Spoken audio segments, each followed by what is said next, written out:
Hi, how are you all? Welcome to today's chemistry class. In the previous class, we have discussed about the filling of electrons in various atomic orbitals. Today, we can discuss about the shapes of atomic orbital. What will be the shape of different atomic orbitals, okay? We know that according to quantum mechanical model of the atom, electron can be seen anywhere around the nucleus. And that region where there is maximum probability of finding an electron is known as an orbital. And that region we can find out by solving Schrodinger's equation. When we are solving Schrodinger's equation for an electron, we will get the energy of that particular electron and it's a psi. Psi means the amplitude of that electron wave.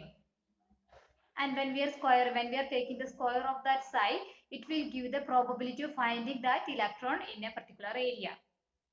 Okay, so from the Schrodinger equation, we will get the energy of that electron and its probability. Where can we see that electron? Okay, or in which region we can see the electron? That is given by its psi square. So that psi square is known as probability density of that electron.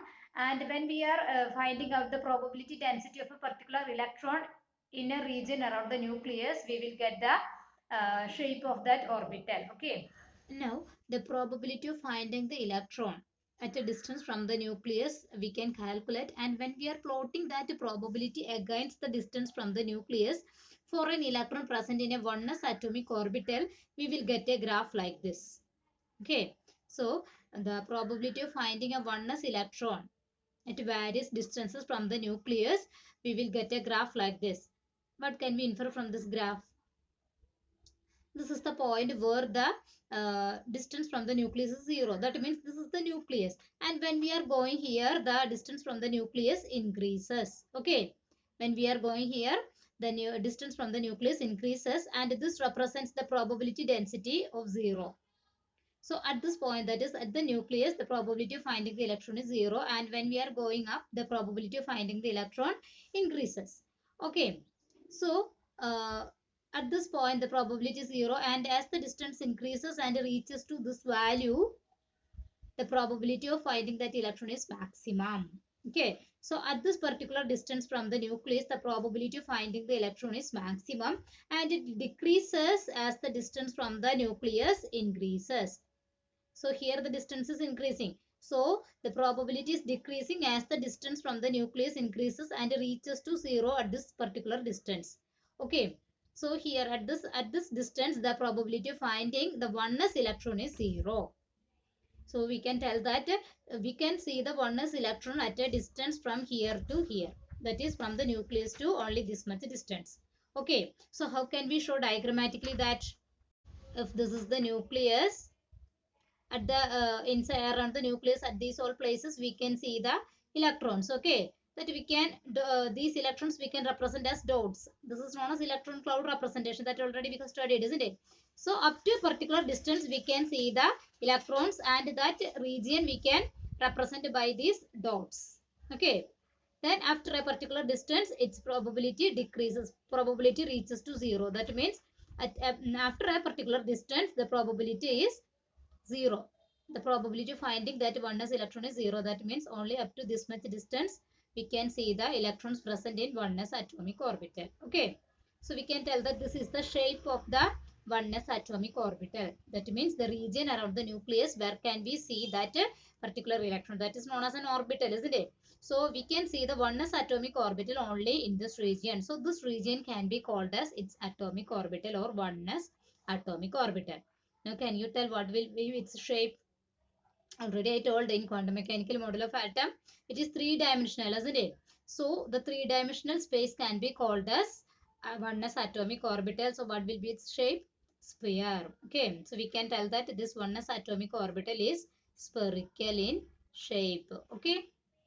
Then for an electron present in the 2s atomic orbital, we are finding out the values of psi square by solving Schrodinger equation. So we will get different values of psi square that we are putting against the distance from the nucleus. Okay, so we can see that we are getting a curve like this. What does this means?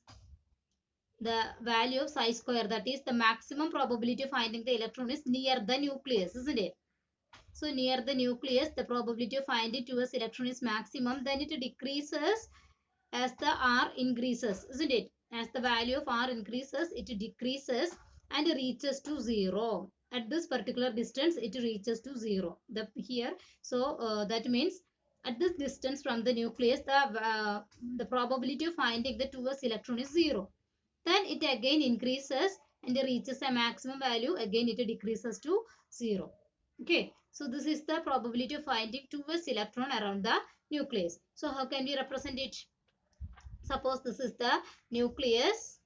Near the nucleus, the probability is maximum, isn't it? So we can put the maximum dots. The intensity of dot should be very high. Okay. So near the nucleus, the probability of finding 2s electron is more.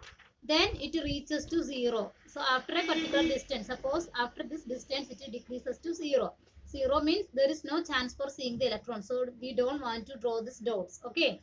Then after that, it again increases. So after a particular distance, it increases.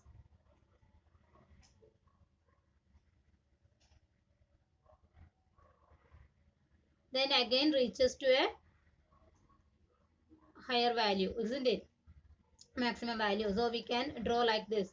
After a particular value, the probability of finding the electron increases and reaches to a maximum value. So in that area, we can see there is a chance for seeing that 2s electron. Okay.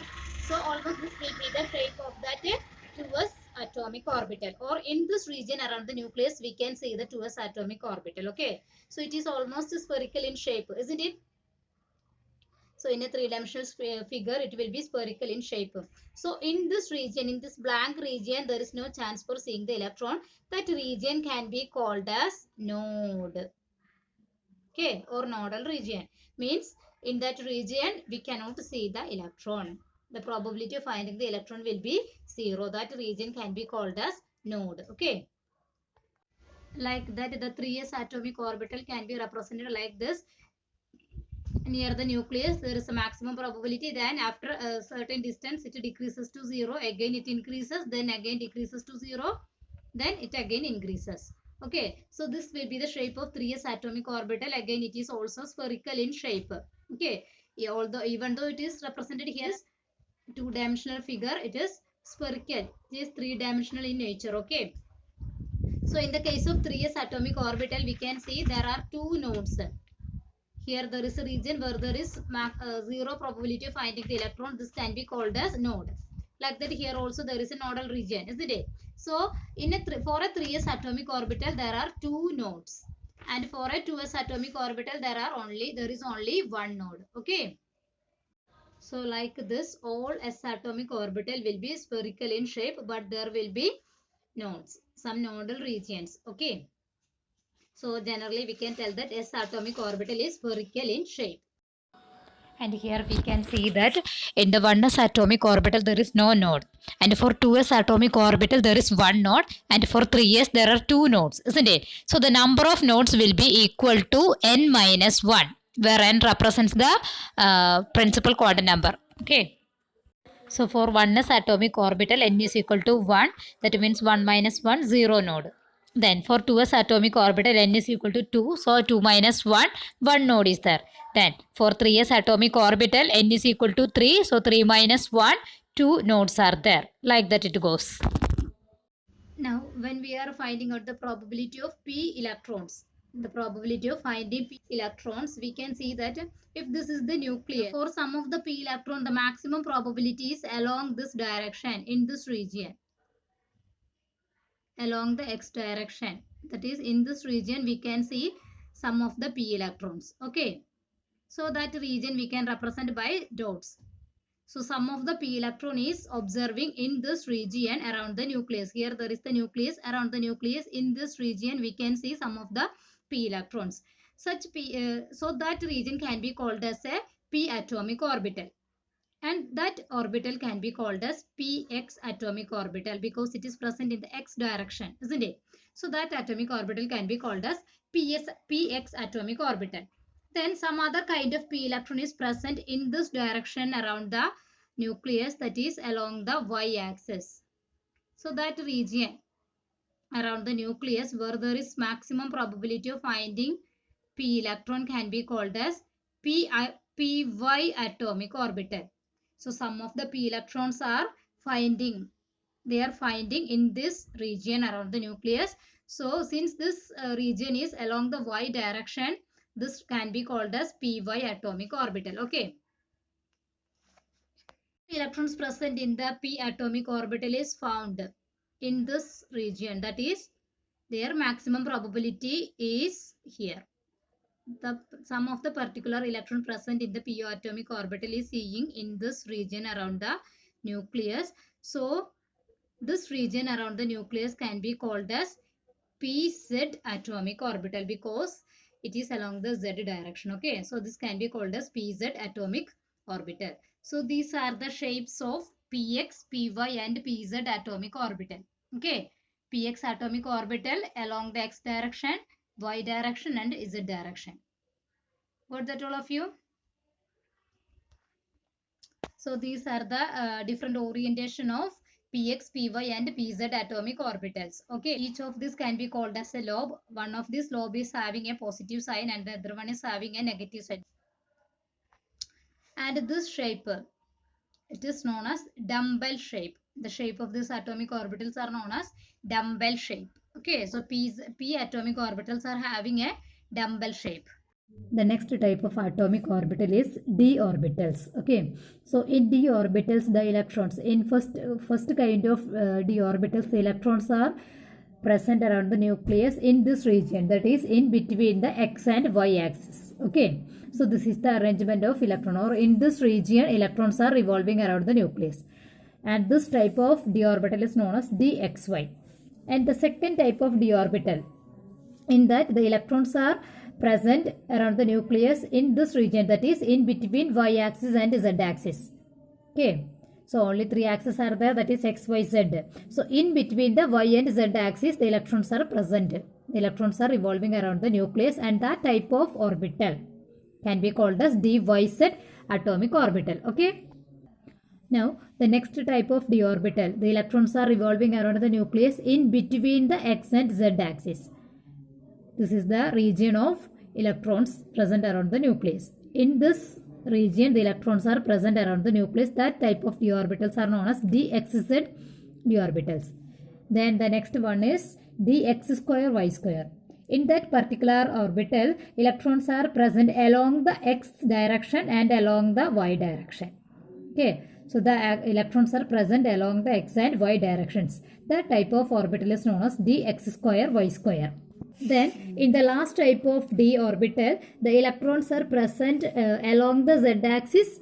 Okay, and that type of orbital is known as dz square orbital. And here in this region around the z axis also, just like a collar, there is a region in which electrons can be seen. Okay, so along this region and along this region also electrons can be seen. That particular type of d orbital is known as dz square. Okay, so these are the 5 different types of d orbitals. Then unlike p orbitals, here 2 dumbbell shapes are there. So the shape of d orbitals are known as double dumbbell shape. Okay, the shapes of d orbitals are double dumbbell shape. Then already we have studied F subshell. It is 7 different types are there, but we don't want to study the shapes of F subshell. Okay, so up to this much only we have to study. So I think it is clear for all of you. Okay.